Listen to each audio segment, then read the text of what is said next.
most of our campaigns are between 3 to 4 months, and ideally we want to start those about 2 months before your publishing date. So if an author comes to us before even they've finished their editorial and maybe they're still working on their cover, we actually love that, because then we get to help them. We can do comp titles, we can do some audience analysis, and we can really help them kind of ease into that publishing date. So never too early, but we prefer that 2-month window before we're starting publicity. So ideally, we want to have as much time as possible before starting the publicity campaign.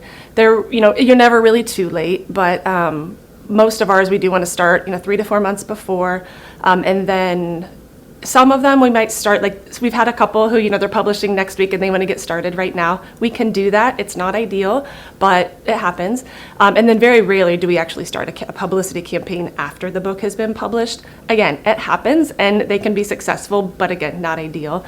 And before the book is published, what authors can do is just get a social media presence. Get out there, whether it's like from where I sit on the business team, LinkedIn is kind of our go-to for most of our authors. So get on LinkedIn, start contributing, start being a thought leader in that space and just building your base within LinkedIn.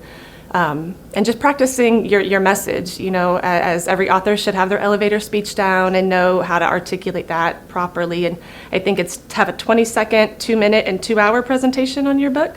So at any point, you're ready to have that conversation. So the author's role is huge. And I feel like the main thing, a lot of authors think once they get to publicity, they can kind of sit back and let us do the work, which we will work very hard for you.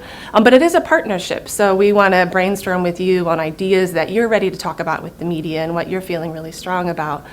Also, I think authors think once the book is done, they're done writing. But that's not quite right. We're going to get so many requests for expert commentary, for guest articles, lots of writing. So we're always there for feedback on that, and we're going to help keep them on track and make sure they meet those deadlines. But it is going to be a bit more writing. And then in addition, just being media ready. So make sure you've got those kind of key points that you want to make sure you get in your interview. Regardless of what questions are asked, you can kind of weave those in. And then being available for interviews. A lot of bigger outlets, it might be really short turnaround time. So it's important that, hey, if somebody calls and they want to get an interview in before 3 p.m. today, I love it when the authors are able to do that. Some jobs don't always allow that, but that is nice when that happens.